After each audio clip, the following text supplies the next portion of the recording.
जय जय रघुवीर समर्थ। जय जय रघुवीर समर्थ।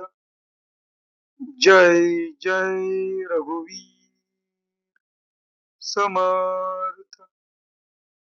उपस्थित श्रोतेजन हो, आपणा सर्वांचे आजच्या या ग्रंथ वाचनाच्या उपक्रमात चैतन्य आत्मन हे चॅनल हार्दिक स्वागत करीत आहे। आजचा ग्रंथ वाचनाचा आपला दिवस क्रमांक 204, तारीख आहे 23 जुलै 2026 व वार आहे गुरुवार। या ग्रंथ वाचनाच्या उपक्रमात सध्या आपण समर्थ श्री रामदास स्वामी लिखित सार्थ श्री दासबोध या महान ग्रंथाचे क्रमशः वाचन करीत आहोत।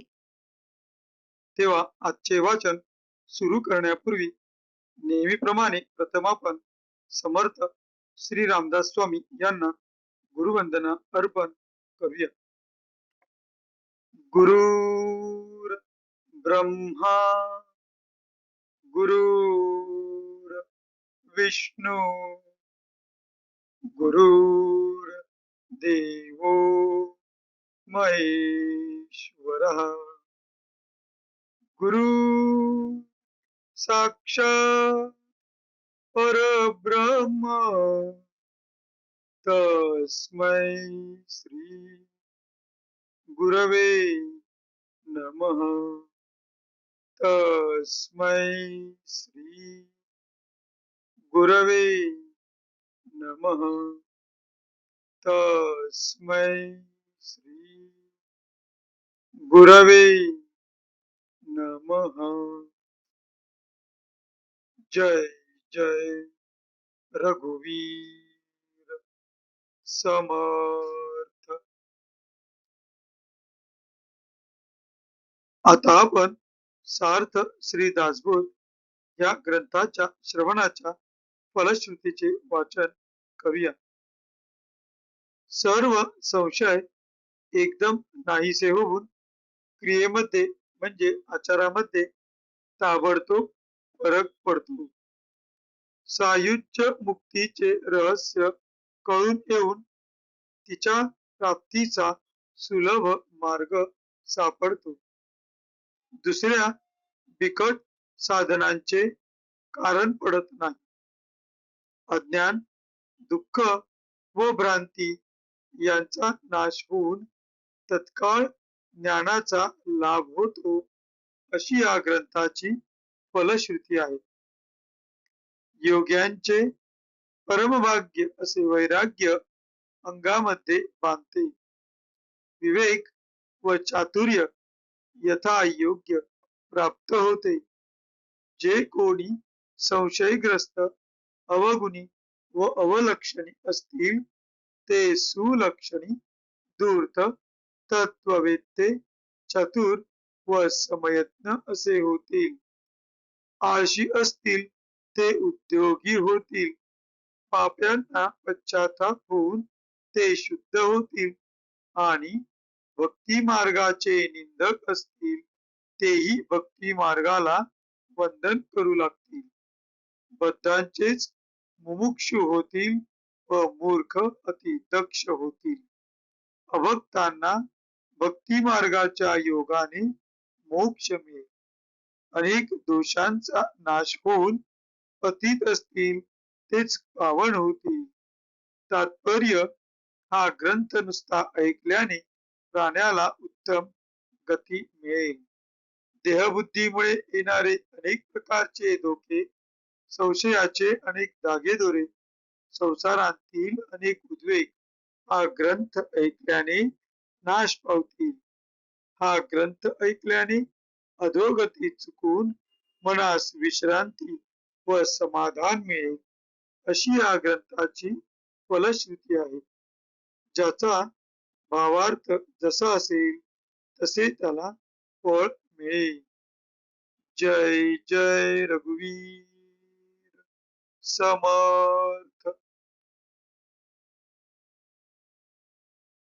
आता आपण सार्थ श्री दासबोध या ग्रंथाच्या क्रमशः वाचनास सुरुवात करीत आहोत. आजपासून आपण या ग्रंथातील देव शोधनाचा या 6व्या दशकातील मायोद्भव निर्धारण या 3ऱ्या समासाचे वाचन करण्यास सुरुवात करीत आहोत. आपणासमोर जे पृष्ठ दिसत आहे त्या पृष्ठातील वरून 3री ओळ श्रीराम या शब्दाने सुरू होते, तर तिथूनच आपण आजच्या ग्रंथ वाचनास सुरुवात करीत आहोत. श्रीराम निर्गुण आत्मा तो निर्मळ, जैसे आकाश अंतराळ, घनदाट निर्मळ निश्चळ सदोदित, जे खंडलेची नाही अखंड, जे उदंडाहुनी उदंड, जे गगनाहुनी वाढ आणि सूक्ष्म, जे दिसेना ना भासेना, जे उपजेना ना नासेना, जे येईना ना जाईना परब्रह्म ते, जे चळेना ना ढळेना, जे तुटेना ना फुटेना, जे रचेना ना खचेना परब्रह्म ते, जे सन्मुखची सर्व काळ, जे निःकळंक आणि निखळ, सर्वांतर आकाश पाताळ व्यापुनी असे, अविनाश ते ब्रह्म निर्गुण, नासे ते माया सगुण, सगुण आणि निर्गुण कालवले, या कर्दमाचा विचार करू जाणती योगेश्वर, जैसे क्षीर आणि नीर राजहंस निवडिती, जड सबळ पंचभूतिक, त्यामध्ये आत्मा व्यापक, तो नित्यानित्य विवेक पाहता कळे, उसामध्ये घेई जे रस, पेरते सांडिजे बाकस, तैसा जगामध्ये जगदीश, विवेके ओळखावा, रस नासिवंत पातळ, आत्मा शाश्वत निश्चळ, रस अपूर्ण आत्मा केवळ, परिपूर्ण जाणावा. जय जय रघुवीर समर्थ. ही शेवटची ओळी पुन्हा एकदा वाचतो मी, अतिशय इंटरेस्टिंग आहे. रस नासिवंत पातळ, आत्मा शाश्वत निश्चळ, रस अपूर्ण आत्मा केवळ, परिपूर्ण जाणावा. जय जय रघुवीर समर्थ. आता या 10 ओव्यांचा मराठीतील अर्थ आपण जाणून घेऊया. आपणासमोर जे पृष्ठ दिसत आहे त्या पृष्ठातील 3रा परिच्छेद 1 या अंकाने आकाश जसे घनदाट या शब्दांनी सुरू होते, तर तेथूनच आपण आजच्या मराठीतील अनुवादाच्या वाचनास सुरुवात करीत आहोत. आकाश जसे घनदाट सर्वत्र संचलेले, पोकळ, निर्मळ व सर्व काळ निश्चळ असते, तसा आत्माही आहे. तो निर्गुण व निर्मळ आहे. कधी खंड पडला नसल्यामुळे जे अखंड आहे, जे अत्यंत अपरंपार आहे, जे आकाशाहून मोठे व सूक्ष्म आहे, जे दिसत नाही व मनास भासत नाही, जे उपजत नाही, नासत नाही, जे येत नाही, जात नाही, असे ते परब्रह्म आहे. जे चळत नाही, ढळत नाही, तुटत नाही, फुटत नाही, रचत नाही, खचत नाही, असे ते परब्रह्म आहे. जे सर्व काळ सन्मुखच असून निष्कलंक शुद्ध आकाशापासून पाताळापर्यंत व्यापलेले आणि सर्वांच्या अंतःकरणात भरलेले आहे. जे अविनाशी आहे ते निर्गुण ब्रह्म व जे नाशवंत आहे ते सगुण दृश्य आहे. सगुण व निर्गुण ही एकमेकांत मिश्र झालेली आहे. ब्रह्म अविनाश व निर्गुण आहे आणि माया नाशवंत व सगुण आहे.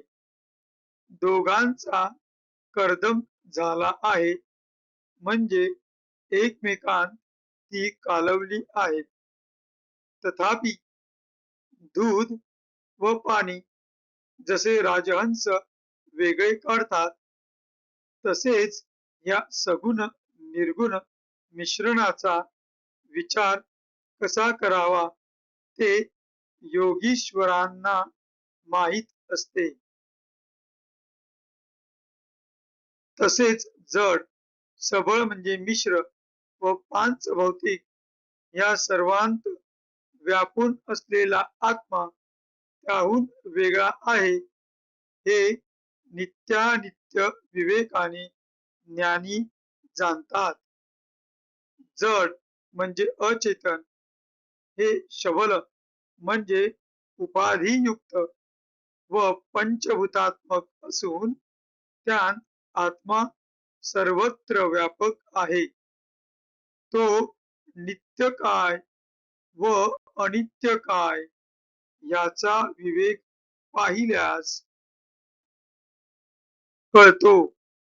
उसांतला रस घेऊन बाकीच्या चोयट्या टाकून द्याव्या, त्याप्रमाणे जगांतील जगदीश विवेकाने ओळखून घ्यावा आणि पांच भौतिक व त्रिगुण टाकून द्यावे.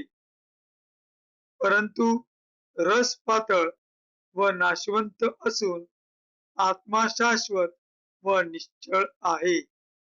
तसेच रस अपूर्ण आहे व आत्मा परिपूर्ण आहे असे समजावे.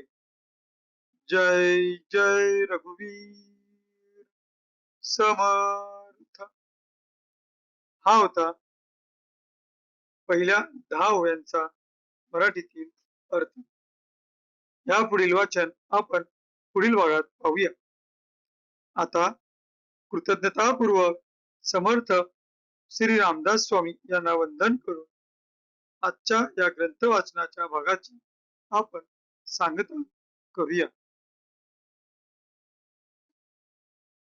शुकासारिके पूर्ण वैराग्य जाचे, वसिष्ठा परी ज्ञान योगेश्वराचे कवी वाल्मिका सारिका मान्य ऐसा नमस्कार माझा सद्गुरु रामदासा जय जय रघुवीर समर्थ. उपस्थित श्रोतेजन हो, आपण सर्वांनी अगदी वेळात वेळ काढून ग्रंथाच्या या महत्वपूर्ण भागाचे श्रवण केले त्याबद्दल आपणास खूप खूप धन्यवाद. आम्ही आपणा सर्वांचे खूप खूप आभारी आहोत. भेटू पुढल्या भागात. जय जय रघुवीर समर्थ.